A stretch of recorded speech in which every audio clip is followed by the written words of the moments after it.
அண்மை செய்தி. இன்று தமிழ்நாடு வருகிறார் ஜே.பி. நட்டா. இன்று இரவு 7:30 மணி அளவில் கோவை விமான நிலையம் வந்து அடைகிறார் ஜே.பி. நட்டா.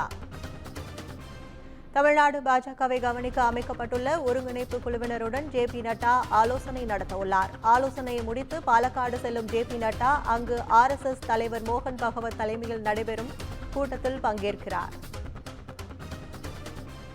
கூடுதல் விவரங்களை செய்தியாளர் தாமரைக்கனி வழங்க கேட்கலாம். கூடுதல் விவரங்கள் தாமரைக்கனி. வணக்கம் கற்பகம்.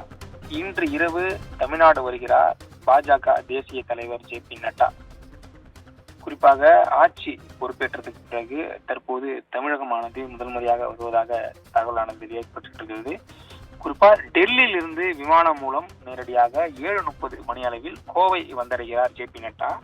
கோவையில் ஜே.பி. நட்டாவை வரவேற்பதற்கு முன்னாள் மாநில தலைவர் தமிழிசை சவுந்தரராஜன், அதுபோல புதிதாக அமைக்கப்பட்டுள்ள ஒருங்கிணைப்பு குழுவினுடைய தலைவர் ராஜா தலைமையில் அந்த 6 பேர் கொண்ட குழுவும் மற்றபடி பாஜகவுடைய மாநில மாவட்ட நிர்வாகிகள் அனைவருமே இன்றைய தினம் அவரை வரவேற்க தற்போது தயாராக இருக்கிறார்கள்.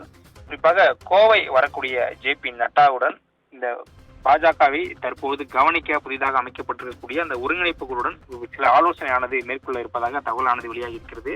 குறிப்பாக அவர்களுடைய செப்டம்பர் 1ஆம் தேதி முதல் உறுப்பினர் சேர்க்கையானது அகில தேசிய பாஜக அளவில் நடைபெற இருக்கிறது. குறிப்பா தமிழகத்துல 1 கோடி அளவில் இந்த இலக்கானது நிர்ணயிக்கப்பட்டிருப்பதாக ஏற்கனவே பாஜக மாநில தலைவர் அண்ணாமலை ஏற்கனவே தெரிவித்திருந்தார். அதன் அடிப்படையில அடுத்த கட்டமாக தலைவர், அதாவது ஒரு மாநில தலைவர் இல்லாமல் எந்த மாதிரி நீங்கள் செயல்பட வேண்டும் என அந்த ஒருங்கிணை குழுப்பிற்கு பாஜகவுடைய தேசிய தலைவர் ஆலோசனையானது செய்யப்பட இருப்பதாக தகவலானது வெளியிருக்கிறது. அந்த ஆலோசனை கூட்டத்தில் கலந்து கொள்வதற்கு அந்த அமைக்கப்பட்டிருக்கக்கூடிய அந்த 6 உறுப்பினர்களுமே தற்போது கோவையில் விமான நிலையத்தில் சென்றடைந்திருக்கிறார்கள். குறிப்பாக கோவை வரக்கூடிய ஜே.பி. நட்டா அங்கிருந்து பாலக்காடு செல்வதாக தகவலானது கிடைக்கப்பட்டிருக்கிறது. பாலக்காட்டில் RSS தலைவர் மோகன் பகவத் தலைமையில் நடைபெறக்கூடிய அந்த நிகழ்ச்சியில ஜே.பி. நட்டா கலந்து கொள்ள இருப்பதாகவும் தகவலானது தெரியப்பட்டிருக்கிறது. கற்பகம். உங்கள் விவரங்களுக்கு நன்றி தாமரைக்கனி.